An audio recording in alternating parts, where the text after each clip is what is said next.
திருப்பத்தூர் மாவட்டம் ஆம்பூர் அரசு மருத்துவமனையில் மழைநீர் தேங்கியதால் மின் விபத்து ஏற்படும் அபாயம் உருவாகியுள்ளது. இரவு நேரத்தில் பெய்த மழையால் அரசு மருத்துவமனையின் டயாலிசிஸ் பகுதி, செவிலியர்கள், ஆம்புலன்ஸ் ஓட்டுநர்கள் மற்றும் தூய்மை பணியாளர்கள் ஆகியோர் தங்கும் அறைகளில் தண்ணீர் தேங்கி அச்சத்துடன் செல்லும் நிலை உள்ளது. அத்துடன் மின்சார பெட்டிகள் மற்றும் மின் விளக்குகளில் மழைநீர் சொட்டு சொட்டாக இறங்குவதும் கூடுதல் அச்சத்தை ஏற்படுத்தியுள்ளது. ஸ்டாலின் அரசின் மாரத்தான் அமைச்சர் இதுகுறித்து துரித நடவடிக்கைக்கு உத்தரவிட வேண்டுமென நோயாளிகள், மருத்துவர்கள் என பலரும் கோரிக்கை விடுத்துள்ளனர். காஞ்சிபுரம் மாவட்டம் சாலமங்கலம் ஊராட்சியில் இயங்கி வந்த ஆரம்ப துணை சுகாதார நிலையம் மூடப்பட்டதற்கு பொதுமக்கள் கண்டனம் தெரிவித்திருக்கின்றனர். கடந்த அதிமுக ஆட்சியில் மக்கள் பயன்பாட்டிற்கு கொண்டுவரப்பட்ட இந்த ஆரம்ப துணை சுகாதார நிலையத்தை மேலும் தரம் உயர்த்துவதாக கடந்த சட்டமன்ற தேர்தலின் போது திமுகவினர் வாக்குறுதி அளித்திருந்தனர். இந்த ஆரம்ப துணை சுகாதார நிலையத்தை நம்பி 3 கிராம மக்கள் இருந்து வந்த நிலையில் விடியா திமுக அரசு திடீரென இதனை இழுத்து மூடியிருப்பதற்கு அப்பகுதி மக்கள் கண்டனம் தெரிவித்திருக்கின்றனர்.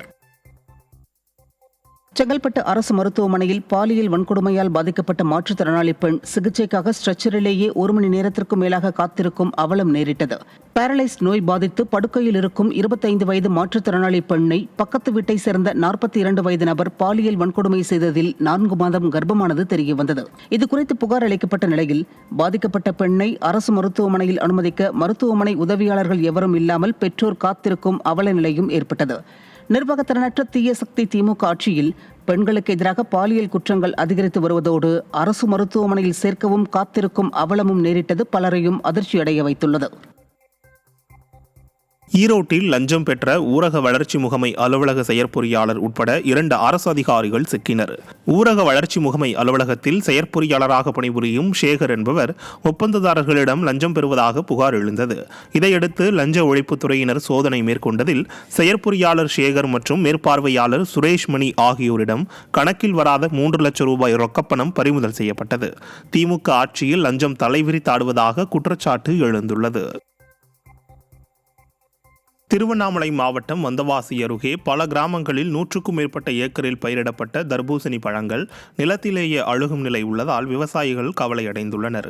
கோடை வெயிலில் அதிக அளவில் தர்பூசணி பழங்கள் விற்பனையாகும் நிலையில் தர்பூசணி பழங்களில் ரசாயனம் பயன்படுத்துவதாக விடியா அரசின் உணவு பாதுகாப்பு துறையினரின் போலி பிரச்சாரத்தால் தர்பூசணிகளை வாங்க மக்கள் ஆர்வம் காட்டவில்லை. இதன் காரணமாக தர்பூசணி பழங்கள் வியாபாரத்திற்கு செல்லாமல் நிலத்திலேயே அழுகும் நிலை உள்ளது. விடியா திமுக அரசு மக்களிடம் உண்மைத்தன்மையை விளக்கி தங்களது வாழ்வாதாரத்தை காக்குமாறு விவசாயிகள் கோரிக்கை விடுத்துள்ளனர். நாகப்பட்டினம் மாவட்டம் வேதாரண்யம் அருகே காற்றுடன் பெய்த மழை காரணமாக தென்னை மரம் முறிந்து வீட்டின் மேல் விழுந்ததில் 5 வயது சிறுமி காயமடைந்தார். தாணிக்கொட்டகம் ஊராட்சியை சேர்ந்த ரங்கசாமி என்பவர் தனது குடும்பத்துடன் வீட்டில் இருந்தபோது தென்னை மரம் முறிந்து அவரது ஓட்டு வீட்டின் மேல் விழுந்ததில் வீடு முற்றிலும் சேதமடைந்ததுடன் அவரது 5 வயது பெண் குழந்தை காயமடைந்தார்.